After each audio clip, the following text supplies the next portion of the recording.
Salut tout le monde et bienvenue sur Glow Up, je suis Amy et aujourd'hui on se retrouve pour un podcast couture.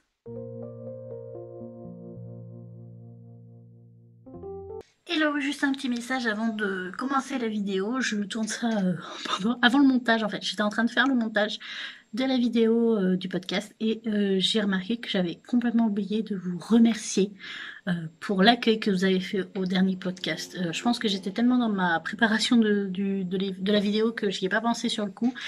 Et du coup, je vous remercie pour l'accueil que vous avez fait à ce podcast. Franchement, je m'y attendais pas. À tout ce monde qui est arrivé sur la chaîne, bienvenue. Je vous remercie d'être là en fait. Tous les messages, les adorables messages que j'ai eus, enfin les conseils, tout ce que vous m'avez dit en fait, je vous remercie et j'espère que ça continuera et que mes prochains podcasts vous plairont, que celui-ci vous plaira. Et sur ce, je vous laisse regarder la vidéo. Donc, aujourd'hui, on se retrouve pour mon podcast couture numéro 2. J'espère que vous allez tous bien en ces conditions un petit peu particulières. Je vais pas m'étaler sur le sujet, tout le monde en parle, tout le monde en a parlé. Tout ce que j'espère, c'est que vous allez bien, que votre famille va bien et que vous arrivez à vous occuper tout simplement le temps et l'esprit. Et voilà, c'est l'occasion de faire plein de choses que vous n'aviez pas le temps avant. Et voilà, je vais pas débattre, je vais pas m'étaler sur le sujet. On va commencer tout de suite par mes mes coutures, mes petites cousettes du moment. Alors j'en ai pas beaucoup, j'en ai que 3 parce que comme je débute, je suis en pas en panne d'aspiration parce que j'ai plein d'aspiration, mais je suis en panne de tissu, de fil et de matériel en fait tout simplement. Euh, Il y a beaucoup de choses que je veux faire, beaucoup de patrons que je veux réaliser. Sauf que le problème, c'est que je n'ai pas le fil, ou je n'ai pas le tissu qui est recommandé, ou je n'ai pas de thermocollant, ou... Enfin voilà, j'ai toujours un truc qui va pas. Du coup, je me retrouve à ne plus pouvoir coudre. Voilà, donc parce que du coup, je ne peux pas passer... Enfin, j'évite de passer commande pour du tissu ou quoi, parce que ce n'est pas quelque chose d'important en soi. Mais bon, voilà, je me dis que j'espère qu'on va bientôt finir et que pour un autre cas, si ça vient à revenir, je vais faire des stocks de tissus et de matériel dès que c'est fini parce que là, c'est pas possible. Là, je commence à ne plus savoir quoi faire. En tout cas, première cousette que je vais vous présenter, c'est celle que je porte tout simplement. C'est un plantain de Dirzendo. Donc le patron, voilà, un plantain de Dirzendo, c'est un t-shirt que j'ai. Alors il y a 3 possibilités. Il y a manche longue, manche 3/4 et manche courte. Là, j'ai fait un manche 3/4 parce que j'aimais bien en fait. J'avais encore une grande taille de cette à l'aise parce que je l'ai de cette à l'aise.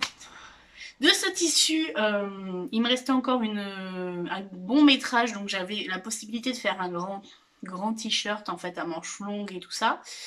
Sauf qu'avec le printemps et qui commence à faire des grosses chaleurs, je me suis dit manche longue, on va peut-être éviter, donc j'ai fait un manche 3/4. De toute façon, là, je vous mets des photos portée pour que vous puissiez mieux le voir parce que là je vais pas me lever, vous allez pas me voir, vous allez voir mon pantalon donc ça sert à rien.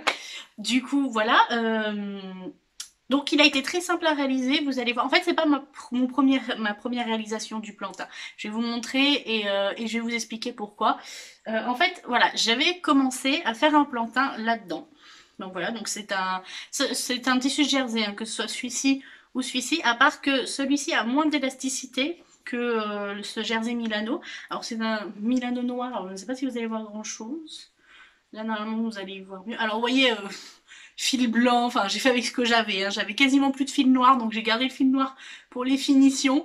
Et j'ai dit on fait tout le reste au fil blanc, c'est pas grave, ça ne se verra pas beaucoup. Et puis de toute manière, voilà. J'ai fini mes derniers morceaux de laminette là. Pour vous dire, j'en ai même pas mis sur celui-ci. Et honnêtement, je vois pas la différence en fait. Je vois pas ce qu'il y a de différent. Alors du coup, celui-ci a été d'une simplicité à coudre, d'un plaisir. Honnêtement, je l'avais fait un peu en mode toile pour tester la taille, voir si ça allait au niveau de la taille et tout, parce que j'ai pris le 52, donc la plus grande taille, étant donné que j'ai une forte poitrine et que au vu des mensurations proposées par Dirzendo, je me suis dit que j'allais même dans le 52, que j'allais être peut-être un peu limite niveau poitrine, pour vous dire. Et au final, je l'ai fait à mon instinct, étant donné que j'avais déjà réalisé une Sirocco de Dirzendo et que en 52, elle était limite trop grande. je me suis dit, écoute, fais une toile, de toute façon tu as du métrage, enfin tu as du tissu qui te reste, donc fais une toile, au pire, si ça te va pas, bah tant pis, tu le donneras. Si ça te va, tant mieux, et tu pourras faire du coup dans le tissu que tu voulais faire de base, donc c'était celui-ci. Et puis voilà, tout simplement, hein. Et du coup, bah, c'est arrivé que, enfin, comme je le pensais, le 52 me va très bien. Surtout celui-ci, parce que l'élasticité de celui-ci est juste géniale. Celui-ci a 5% d'élastane dedans. Celui-ci, on n'a que 3%. Alors, je suis un tout petit peu plus serrée au niveau poitrine dans celui-ci. Tout le reste, c'est bon, hein, au niveau du dos et tout, il n'y a pas de souci, mais c'est au niveau de la poitrine, hein, voilà. Mais celui-là, je suis très bien dedans. Pour le coup, celui-ci est très large, enfin très large, il a ma taille en fait, tout simplement. Voilà, donc j'ai fait aucune finition, enfin j'ai vraiment fait avec du fil blanc tout le long. Toutes les coutures en fait internes, on va dire, sont faites au fil blanc, voilà. Étant donné qu'à la base ça allait être vraiment une toile, je pensais même pas le porter. Voilà, au final, bah je l'ai fait en manche courte celui-ci par contre. Et il est très bien, honnêtement, il est très très bien. Le malheureusement pour moi, les deux jerseys, que ce soit celui-ci ou celui-ci que j'ai utilisé, sont épais. Donc je me dis, avec les chaleurs qui commencent à arriver, et ben, je vais avoir très chaud. Je ne pourrai pas les porter longtemps, mais bon, c'est pas grave. Peut-être que bah, pour cet automne ou quoi, étant donné que ça, c'est une noire, ça se porte toute l'année. Ça, en automne, enfin, le guépard en automne, bah, ça pourra très bien se porter, il n'y aura pas de souci. De toute façon, je ne suis pas le genre de fille à me dire, bah, il y a une saison pour porter certaines couleurs. Alors, forcément, si il y a des saisons, mais si je veux porter, je sais pas moi, du orange ou même du marron en été, bah je le fais en fait. Il y a pas, je ne reste pas bloquée sur une couleur par saison. Et du coup voilà, donc niveau réalisation nickel, niveau couture nickel. Ça s'est fait, enfin honnêtement, je suis débutante, hein, alors sur celui-ci j'ai eu aucun souci, aucun problème, ne serait-ce si je vais mentir un petit peu, j'ai eu un petit souci au niveau de l'encolure au début, parce qu'en fait je comprenais pas le principe d'accrocher que les épaules et le devant. Et j'étais là, mais comment je suis censée tout faire raccorder? Enfin, l'encolure était plus petite, ce qui est normal. Et j'étais là, donc. Et en fait, je me suis rappelé de comment j'avais posé l'encolure sur la Sirocco de Dirzendo, justement. Et j'ai dit, en fait, il faut que je tire un peu le tissu. Mais en fait, la première fois où je l'ai fait, bah, j'ai trop tiré l'encolure, du coup il me restait ça faisait une pliure au niveau de l'encolure. J'étais mais comment j'ai fait? Et en fait, du coup j'ai tout défait. J'ai tout décousu l'encolure et j'ai tout recousu. Donc je vais essayer de vous montrer un peu plus près, vous voyez. On voit un petit peu les fils blancs, mais bon, honnêtement je m'en fous. Et voilà, et du coup j'ai fait un point zigzag tout le long pour tenir l'encolure. Et voilà, et de toute façon je vous mets aussi des photos portées où vous verrez que honnêtement rien ne se voit, quasiment aucun fil blanc ne se voit. Sur moi, il faut vraiment les voir, regarder de très près pour les voir. Et j'en suis plutôt contente pour mes troisième et quatrième cousettes. J'en suis plutôt fière, voilà. Qu'est-ce qu'il y a d'autre à dire? Bah rien, ils ont été. Si celui-ci, j'ai eu plus de mal, surtout au niveau de l'encolure. D'ailleurs, il y a un petit problème au niveau du haut. Enfin, vous verrez, enfin derrière, vous verrez pas. Mais en gros, au niveau de derrière, j'ai dû faire un tout petit pli comme un pli de pince en fait, pour pouvoir accorder le bout du tissu pour pouvoir finir l'encolure. Honnêtement, ça ne se voit pas dans le dos, ça ne me gêne pas, donc du coup j'ai dit allez, laisse comme ça. J'ai pas envie de tour d'écoute parce que j'avais peur d'abîmer le tissu en fait parce qu'il est plus sensible au niveau de ce tissu-là que ce tissu-là. Et du coup j'ai dit allez, rafistole comme tu peux, comme tu l'imagines et on verra bien ce que ça donne. Et au pire des cas, si vraiment ça va pas, j'allais tout découdre. Mais au final, ça passe bien, y a pas de souci, donc ça ne se voit pas, comme c'est à l'arrière. Il y a mes cheveux, allez, ça passe incognito, c'est très bien. Et du coup, j'avais donc à la base, quand je vous avais montré ces deux tissus-là, quand je vous avais montré ces deux tissus-là dans mon podcast précédent, que je vous mets, je sais pas où il est le i, quelque part par là, je vous avais dit que je voulais faire une sirocco dedans avec le haut de cette couleur et le bas noir en fait. Et du coup, c'est la cousette que j'ai faite. Donc voici ma sirocco. Voilà. Que si vous me suivez sur Instagram, vous avez déjà eu l'occasion de la voir. Donc d'ailleurs, allez-y, hein, suivez-moi sur Instagram, je vous mets tous les liens en barre d'infos et tous les noms quelque part par là. Donc voilà à quoi elle ressemble. Donc ça va être dur de vous la montrer, mais voici le haut. Je vais essayer de bien montrer au moins le haut. Vous voyez, alors avec une petite encolure, voilà, en cache-cœur, manche courte. Et pareil, hein, c'est une manche courte, mais elle est tellement chaude que je suis même pas sûre de pouvoir la porter cet été. Hein. Là pour le moment ça va encore, mais bon, voilà. Niveau du bas, il y a des pinces devant et des pinces derrière. Je ne sais pas si on va les voir. Voilà, là, j'essaye de faire au mieux avec la luminosité. Des poches, tout simple. Hein, voilà, alors dans celle-ci, je n'ai pas mis de laminette. Parce que je n'en avais plus. Les dernières, c'était ça, quoi. Enfin, il me restait pas assez. En fait, voilà, il me restait pas assez de laminette pour faire celui-là. Il me restait que les deux petits bouts comme ça. Donc, du coup, j'ai dit, allez, fais-le sans laminette. On verra bien. Au pire, bah la laminette, je la rajouterai plus tard. Je lui dis, je sais pas si ça marcherait, mais voilà, on verra bien si vraiment ça tombe mal. Au pire, je redécoudrai. Enfin, en fait, c'est que la couture, c'est que des expériences. Hein. Clairement, c'est ça, faut essayer. Si ça fonctionne, bah tant mieux. Si ça fonctionne pas, soit tu trouves une astuce, soit tu découds tout et tu recommences. Voilà. Du coup, moi, ça a marché. Enfin, honnêtement, moi, les poches, elles ne me gênent pas. Voilà, la ceinture que j'ai plutôt réussi à bien faire cette fois parce que sur ma première Sirocco, j'avais vraiment galéré au niveau de la ceinture, surtout les épaisseurs. J'avais peur pour les épaisseurs, je crois que j'ai cassé une aiguille sur les épaisseurs. Là, cette fois-ci, je n'ai cassé aucune aiguille, voilà, donc c'est que j'ai mieux géré, je pense. Et du coup, voilà à quoi elle se ressemble. Après, j'ai recoupé aussi au niveau du bas parce que dans ma dernière Sirocco, bah, j'avais fait un gros ourlet. C'était pas terrible, je dois l'avouer, mais j'osais pas couper mon tissu. Et là, en fait, ce que j'ai fait, c'est que j'ai pris mon ancienne Sirocco, j'ai mesuré l'ourlet que j'ai dû faire sur mon ancienne Sirocco, et je l'ai reporté sur le patron en rajoutant 1 ou 2 centimètres, je sais plus combien j'ai rajouté, je crois que j'ai rajouté 1 centimètre en plus, en me disant comme ça, si vraiment c'est trop, enfin, auras toujours un peu de marge au niveau du bas si jamais tu coupes trop. Et au final, bah, elle me tombe parfaitement nickel. J'ai juste eu besoin, bah, j'ai juste pu faire un petit ourlet comme marqué dans le... Je sais pas si vous allez voir là, j'ai fait un tout petit ourlet de peut-être 2 centimètres, un truc comme ça, pour dire que ça fasse une jolie finition. Et puis voilà, et elle me tombe nickel. Donc j'en suis trop contente, j'en étais trop fière quand je l'ai fini, je l'ai porté de suite dessus, j'ai pris les photos et tout, j'étais trop contente, voilà. Donc, c'est tout pour mes cousettes. Maintenant, je vais passer à un peu... C'est toujours en rapport avec la couture, mais c'est pas... Comment dire, c'est pas en lien direct. J'ai pas pu acheter de tissu évidemment, sinon je vous aurais fait un haul tissu en même temps. Du coup, pour combler le vide du haul tissu, eh ben, je vais vous présenter un peu pas une astuce, mais je sais même pas comment dire ça. Si, ça peut être une astuce ou un système d'organisation, on va dire, que j'ai trouvé sur Pinterest. Donc, je cherchais en fait un moyen rapide et efficace de voir tous mes tissus. Bon, j'en ai pas beaucoup, vous allez me dire, mais en fait, c'est que tous mes tissus sont rangés dans un sac. Et que pour chercher, comment dire, une idée, en fait, par exemple, bah, quand j'ai voulu faire le plantain, je me suis dit, mais merde, Enfin, pardon, je suis grossière. Je me suis dit, mince, qu'est-ce qui me reste comme tissu je ne savais pas, en fait. Je savais pas combien de métrage il me restait, je savais rien du tout, et du coup, je me suis dit, mais est-ce qu'il n'y a pas un moyen, je suis sûre, il y a un moyen, en fait, que les gens ont trouvé pour organiser tout ça. Et du coup, j'ai découvert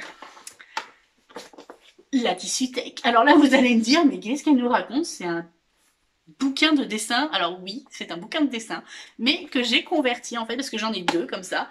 Et honnêtement, j'ai toujours pas fini le premier et je ne pense pas que je le finirai un jour en fait.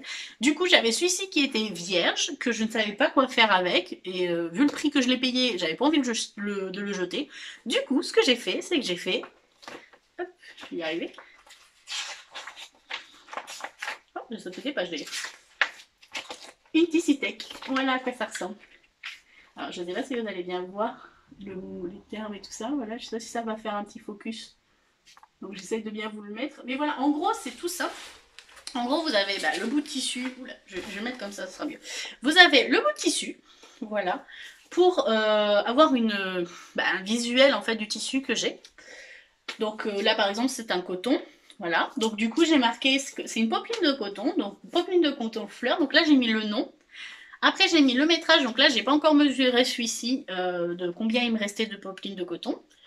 Ensuite, j'ai marqué sa composition, donc là, c'est un 100% coton.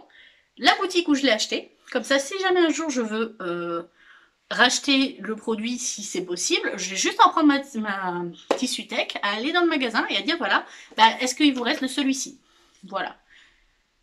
Je me dis que ça peut être pratique en fait, ou même aller dans un magasin et si je veux associer des tissus, bah, j'ai toujours, je pourrais prendre ma tissu tech et puis voilà, faire mon petit mélange. Ensuite, j'ai marqué des petites cases, donc je sais pas si vous allez bien voir, c'est marqué lavage, sèche-linge et repassage. En gros là, quand par exemple le tissu passe au lavage, bah, je coche, ça veut dire que je peux le mettre à la machine, parce qu'il y a certains tissus qu'il faut le laver à la main. Voilà. Ensuite, sèche-linge, s'il est passé au sèche-linge, je le coche. Et bah, sûr, s'il est passé au sèche-linge et qu'il n'a pas bougé, évidemment. S'il a rétréci, je ne le coche pas. Et du coup, repassage, bah là, c'est pour est-ce que ça laisse des marques ou est-ce que ça fond, ou parce que ça arrive. Et si ce n'est pas coché, bah, je vais utiliser une protection entre le fer à repasser et mon tissu pour protéger justement le tissu. Et de toute façon, je fais toujours un test avant sur une chute ou quoi, avant de faire utiliser j'ai perdu le nom. Avant de repasser un tissu en fait. Voilà. Et du coup, bah, ça me fait. Et du coup, le métrage aussi, je sais plus ce que je vous l'ai dit. Mais en gros, le métrage. Ah, ben oui, si, parce que j'ai dit que j'avais pas fait. Je l'avais pas fait celui-là. Et en gros, voilà. Donc, du coup, j'ai un œil sur tous mes tissus que j'ai. Alors, vous voyez, là, j'en ai quelques-uns. Hop. Et là, ça fait une deuxième page. J'y arrive pas. J'ai pas réussi à bien vous présenter ça. Ça va être compliqué. Mais bon. Et voilà la deuxième page, en fait. J'arrive pas à bien les mettre. C'est pas simple à présenter, par contre. Hein. Je sais pas comment, c'est pas encore parfait, hein, faut bien l'avouer. Là, j'ai fait vraiment ça sur un. J'ai fait ça en fait, j'avais une insomnie et il était 3 h du matin quand j'ai fait ça. Autant dire que j'étais pas dans toutes mes capacités. Mais bon, en soi, voilà, c'est clair. Moi j'ai les informations que je veux, je vois le tissu, je vois à quoi il ressemble. Je vois l'élasticité aussi parce qu'il y en a, du coup, comme il est épinglé que d'un côté, bah, je peux le tirer comme je veux et tout ça. Même si dans la composition, bah, je marque, par exemple, pour ce jersey, par exemple, j'ai marqué qu'il était à 86% polyester, je crois. 3% d'élastane et le reste, je sais plus ce que c'est. Je crois que c'est de la viscose. Non, c'est pas de la viscose, je sais plus. Bah, vous voyez, je vais aller voir. Tout simplement, je vais aller sur le tissu. Ah si, c'était 10% de viscose. Hey, j'étais pas loin. Du coup, voilà. Donc, c'est ma petite tissu tech et au final je trouve ça vachement pratique. Comme pour le moment je ne peux pas avoir une étagère où j'enroule mes tissus et que je vois bien tous les tissus que j'ai, bah, en attendant c'est plutôt pas mal. Et puis même je me dis si un jour je dois, imaginons, je ne sais pas, je dois faire un t-shirt plantain à ma belle-mère par exemple, on prend un exemple, voilà, et ben j'ai juste à emmener ma tissu tech et lui dire voilà, ça c'est tous les tissus que j'ai. Je te montre les tissus que tu peux prendre pour le plantain, parce que c'est des jerseys, hein, de la maille principalement. Et je lui dis, bah voilà, tu peux prendre ça, ça, ça, ça, ça, lequel t'intéresse. Et voilà, et j'ai juste à faire. Ça, je peux de suite vérifier si j'ai le métrage pour, si. Bref, voilà, ça peut être. Je me dis que c'est pas si mal. Ça prend pas de place. Et puis voilà. On va pas en parler plus parce que je pourrais en parler pendant des heures, donc voilà. Ensuite, je vais vous parler d'un projet futur projet, mes futurs lointains projets. Vous allez me dire que je suis folle, je sais d'avance ce qu'on me dit parce qu'on me le dit déjà, mon entourage me le dit déjà, mais pour ceux et celles qui le savent, je me suis fiancée en 24 décembre 2019. Et du coup, je me suis mise en tête, oui, vous la sentez approcher la connerie, oui, oui, vous la sentez approcher, je me suis mise en tête de faire ma robe de mariée. Oui, oui. Oui, oui, vous avez bien entendu, oui. Moi, Amy, débutante, a décidé de faire sa robe de mariée. Alors, en sachant que le mariage n'est pas prévu avant 1 an et demi, 2 ans, voire plus, je me dis que j'ai largement le temps de prendre l'expérience, de tester plusieurs options, en sachant que j'ai déjà une idée. En fait, le truc, c'est que j'ai une idée assez précise, pas fixe, mais assez précise de ce que je veux pour ma robe de mariée. Et je ne la trouve pas en fait. Enfin, dans les robes de mariée et tout ça, alors j'irai quand même faire des essayages de robes de mariée pour me confirmer que c'est bien ce que je veux, mais en soi, j'en suis quasiment sûre, Et en soi, je ne trouve rien qui me plaît en fait. Donc je me suis dit, écoute, tu aimes coudre. Au pire, c'est un challenge. J'adore les challenges. Au pire, tu te plantes, bah t'achèteras une robe de mariée et puis c'est tout. Et en fait, ça me coûte, enfin si, ça va me coûter de l'argent d'essayer, mais en soi, ça sera une expérience en fait, c'est ce que je me dis. Et du coup, en surfant un peu sur les différents blogs, différents voilà sites de patrons et tout, j'ai fini par tomber amoureuse d'un patron. Alors vous allez me dire, mais pourquoi? En fait, j'ai trouvé un patron qui, je vais vous le montrer tout de suite. J'ai trouvé un patron qui représente en fait la robe, pas exactement comme je la veux parce qu'elle a un petit truc qui va pas. Mais au pire, en fait, j'ai pris contact avec une couturière professionnelle, enfin pas professionnelle. En gros, elle donne des cours de couture, donc pour moi c'est une, bah oui, c'est une couturière professionnelle. Et en gros, si j'ai le moindre souci, je peux aller la voir et on fera la robe ensemble. Enfin voilà quoi, y a pas de problème. Du coup, j'ai craqué sur le patron Mac. Alors c'est un McCalls. Alors je sais pas si ça se prononce comme ça. C'est la M 7895 qui ressemble à ça. Alors je la laisse dans le patron parce que, enfin, dans la pochette parce qu'en fait c'est hyper fin. La pochette du truc est hyper fine et j'ai peur de la craquer d'ici mon mariage, enfin, d'ici le fait que d'ici le moment où je crée la robe, donc du coup je veux rien craquer avant de décalquer le patron. Donc du coup voilà à quoi ça ressemble. Alors vous allez me dire mais il y a plein de robes machin, enfin sur quoi elle veut partir, je comprends pas, c'est pas des robes de mariée. Oui parce qu'en fait pour moi une robe de mariée c'est juste, c'est pas la forme de la robe en fait qui fait une robe de mariée, c'est le tissu et la décoration pour moi qui fait une robe de mariée. Du coup, je suis partie sur une robe de cocktail. Je crois que c'est une robe cocktail. Et je me suis dit, si je la fais blanche ou écrue ou ivoire, enfin bref, je suis pas arrêtée sur la couleur. En gros, une robe blanche avec des dentelles, des strass, des perles et tout. Je me suis dit, au final, ça fera comme une robe de mariée. Et du coup, vous allez me dire, oui, mais là, t'as quatre robes différentes sur laquelle tu as craqué. Eh bien, j'ai craqué sur celle-ci, la plus petite. Vous allez me dire. Et en fait, c'est un top enfin, c'est un top bustier cœur avec un léger drapé sur le côté. Alors, je ne suis pas sûre d'aimer le drapé. On verra. Au pire, je modifierai un petit peu ça, hein, on verra. Ensuite, donc c'est une robe avec des manches mais tombantes, voilà, qui ne tiennent pas la robe. C'est juste vraiment décoration, comme j'ai vu sur le truc. C'est vraiment en décoration et c'est vraiment les genres de hauts qui me vont bien, je trouve, personnellement. Ou voilà, quand c'est pas complètement nu, mais un peu évasé en fait, j'aime beaucoup. Et du coup, une robe après, enfin le bas, très volant, pas droit, pas bouffant, même si ça a encore à voir. Mais voilà, ça fait un peu empire, je crois que c'est ça. Je crois que c'est empire. Enfin voilà, vous voyez un peu le portrait de la robe. Sinon, je vais vous mettre une photo plus grande de ce que je veux. Et, euh, et en fait, voilà, c'est un peu sur ça que je m'étais basée. Parce que en fait, ma première, j'ai dessiné en fait un petit peu ma robe. C'est pas des dessins de pro, je vous le dis. Même si je comptais vous en parler plus tard, genre faire une série dessus ou un truc comme ça. Dites-moi si ça vous intéresserait, ça, que quand je me lancerai dans le projet de faire ma robe, ça veut dire quand je ferai la première toile et tout ça, est-ce que ça vous intéresserait que je fasse une vidéo genre un peu, genre vlog, ou voilà, vous expliquer un peu bah, comment ça s'est passé, toute mon expérience, mon aventure de création de robe de mariée. Donc voilà, donc j'ai juste vous montrer un peu un croquis. D'ailleurs, mon cœur, si tu regardes, tu t'enlèves de suite de cette vidéo, je ne veux pas que tu la voyes avant. Parce que là, c'est juste la robe, le patron, c'est pas grave, mais moi, je veux pas que tu voies mes dessins. Donc, pour vous faire un peu une idée, comme je vous ai dit, ce n'est pas arrêté encore. Hein. J'avais pensé... Alors, j'avais fait un premier croquis. Vous allez voir que pour le coup, la robe ressemble beaucoup à celle que j'ai là, hein, donc il n'y a pas de souci. En fait, j'avais fait un premier croquis qui ressemblait à ça. Donc vous voyez, donc bah, du coup j'ai rajouté, au début j'avais fait qu'un truc cœur et du coup j'ai rajouté le drapage pour voir un peu ce que ça allait ressembler et c'est là que je me suis dit voilà, le drapage je suis pas sûre. Mais dans tous les cas, je voulais un col cœur avec des manches, vous voyez, et vraiment Alors moi j'avais moins fait bouffant, j'avais fait plus ligne A, enfin plus droit, mais bon.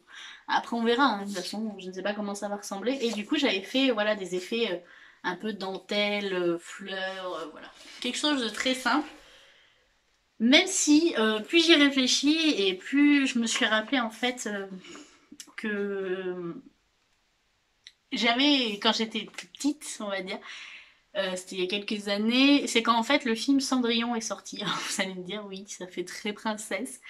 Mais la scène du bal, en fait, quand elle se met à tourner, quand j'avais vu cette scène, je m'étais dit, mais je veux un jour porter une robe qui fait ça, en fait. Vous voyez cet effet de légèreté du jupon, en fait, en dessous.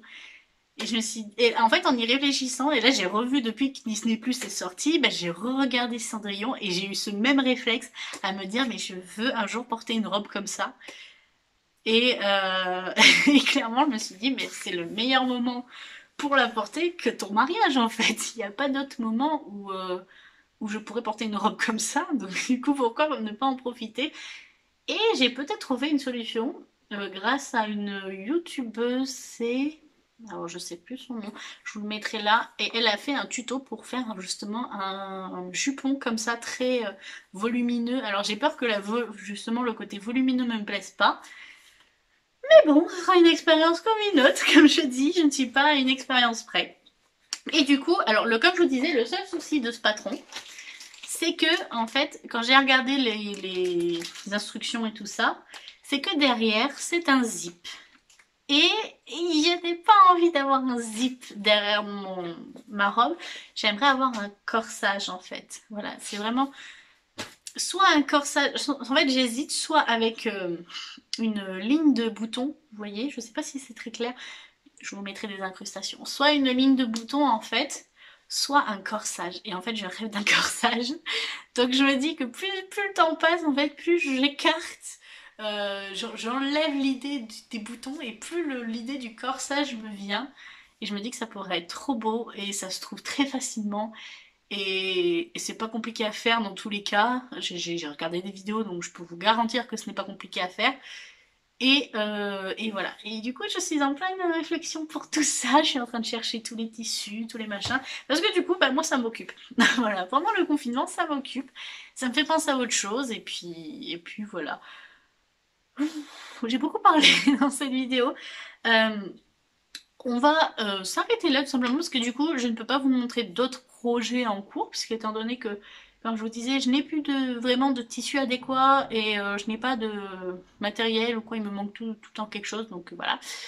Donc je n'ai pas de projet en cours, j'espère vous revenir vite avec des projets justement, enfin avec des réalisations que j'aurais fait entre temps, ou si jamais ça finit d'ici mai, je le souhaite et je croise les doigts, ou si je passe le cap de commander des tissus, parce que j'aimerais commander sur et tester le site Drizstoffen, je crois que ça se prononce comme ça, qui fait des tissus hyper abordables, clairement. J'en entends que quasiment du bien. Et c'est vrai que je me dis ça peut être bien, mais en même temps j'ai pas trop envie de commander et de me retrouver face à... Enfin, vous voyez ce que je veux dire, j'ai pas envie d'embêter les gens avec des commandes de tissus qui est clairement pas une priorité. Du coup voilà, en tout cas j'espère que ce podcast vous aura plu. Si c'est le cas, vous savez ce qu'il vous reste à faire, un commentaire, un pouce bleu, un abonnement, ça fait toujours plaisir. Et n'oubliez pas aussi d'activer la petite cloche, parce que c'est vrai que je ne la mentionne pas souvent, mais elle est hyper importante parce que du coup, elle vous prévient quand je sors une vidéo et des fois, quand vous ne l'activez pas, bah, les vidéos passent à la trappe. Voilà. Donc, bah, si ça vous a plu, n'hésitez pas. Et sur ce, bah, moi, je vous dis, restez chez vous, prenez soin de vous et de votre famille. Et sur ce, je vous fais plein de gros bisous.